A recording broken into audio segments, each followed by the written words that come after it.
Texier, bonjour. Bonjour. William, vous avez fait des études de gémologie, puis voilà qu'un jour, votre vie a basculé vers quelque chose de complètement différent. L'hydroponie. Expliquez-nous comment c'est arrivé, et puis au final, ce qu'est l'hydroponie, parce que tout le monde peut-être n'a pas l'idée des applications de cette chose.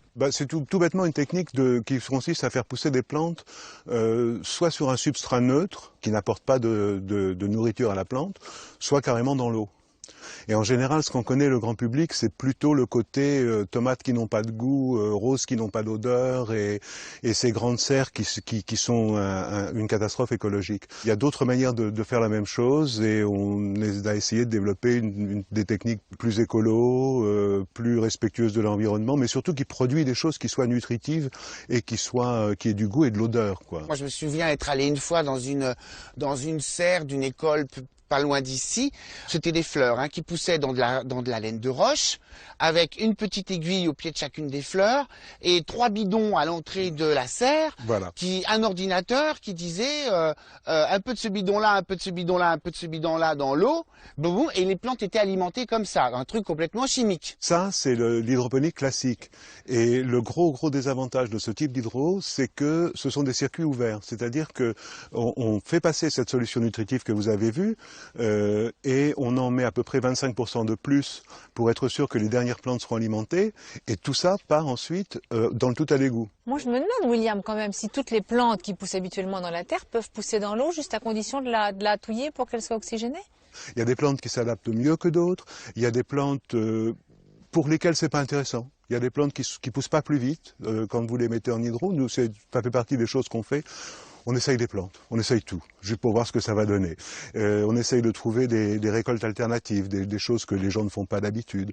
Et donc il y a des plantes, mais oui, toutes les plantes peuvent être poussées dans l'eau. Il n'y a plus de laine de roche, il n'y a plus tout ça. Il n'y a plus de laine de roche parce que c'est pareil, c'est une catastrophe écologique. Cette laine de roche est utilisée une fois ou parfois 2 fois, et puis ensuite, on ne sait pas quoi en faire.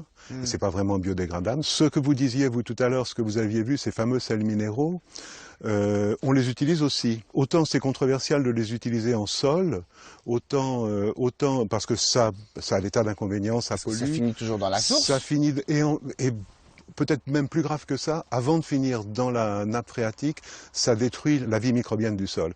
Et ça, c'est vraiment très embêtant. Alors si vous les utilisez, ces sels minéraux, ils vont dans la plante et puis c'est tout?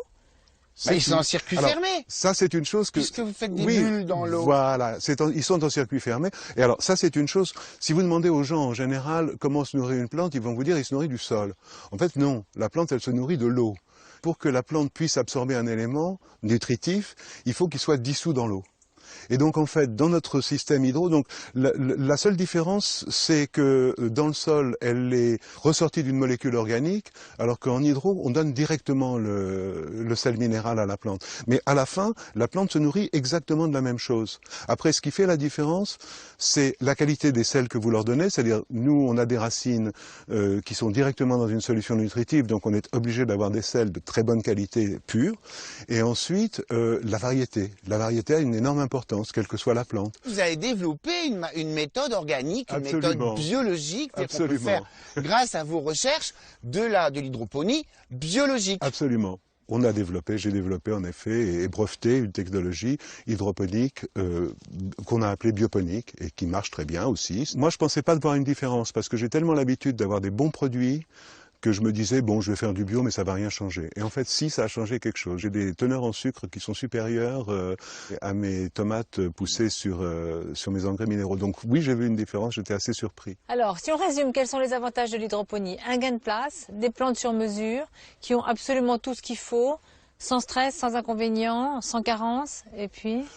Et puis, produire de la nourriture dans des endroits où normalement c'est pas forcément possible. Notre technologie, en fait, dérive d'un travail qui avait été fait par quelqu'un qui travaillait pour la NASA.